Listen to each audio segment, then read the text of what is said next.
You're Belfast born, aren't you? Indeed so.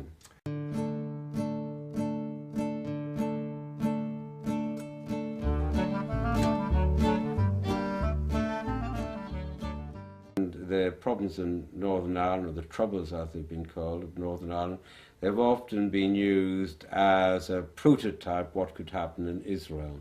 But underlying tensions will never go away unless a new generation is educated how to live together with another people and to get rid of all those prejudices. And Northern Ireland, Belfast, was always a place of horrible prejudice. What was it like growing up as a Jew in Belfast? My first day at secondary school, I was asked a question. Up to then, I never had such problems. I was asked by a group of boys who came up to me and they said, what religion are you? And I said, I'm Jewish. And you hear this as an anecdote many a time. They asked me, so you're Jewish? So I said, I'm Jewish. So they said, so are you a Protestant Jew or a Catholic Jew? I hadn't got the foggiest what to answer. But I remember very clearly going on the minibus to swimming one day. And I was only 12 or 13.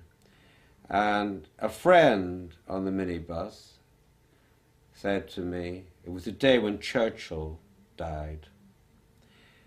And he said, if it wouldn't have been for Churchill, you Jews wouldn't be here. That's what he said. I didn't answer.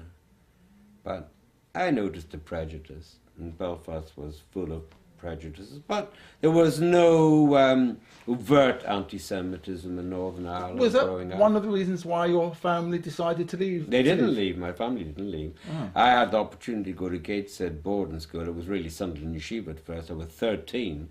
1966, December 1966, and a cheder teacher, the shochet, took me to Sunderland Yeshiva because he saw I was very keen on the Yiddishkeit, and he therefore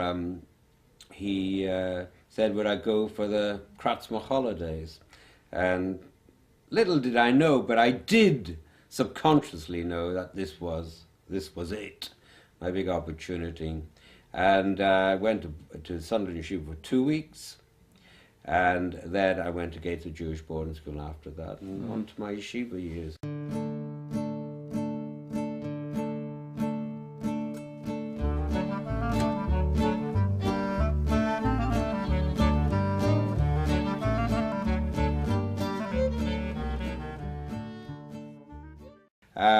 If they're doing it solely to seek spirituality, then I understand their cause. But the situation is such that we have a place where all Jews assemble. And I do understand this concept that it should be a place that unifies, not divides. But how does one meet the sensitivities to all those people involved? And I can understand a modern woman wishing to gain equality in the life that we lead in the Western world. So I understand all the dilemmas about it, and I'm thankful that I'm not the one who's got to make a decision.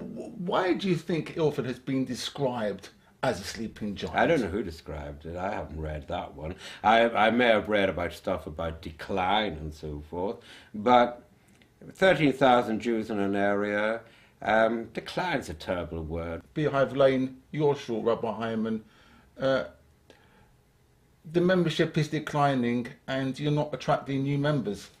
We gain here and there some new members, but it's still around 1,000 mark. But it was around 2,000, wasn't it? It was. So we talk. There is a concept of decline, but it's actually.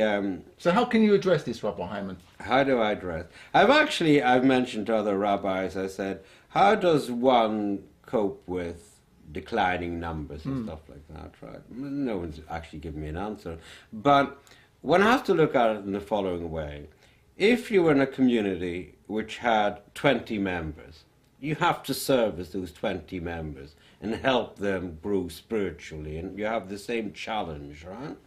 And therefore, how many members I have, I am here for my members and do what I can for my members and try to inspire them to push themselves a little bit further in terms of the Jewish knowledge and commitment.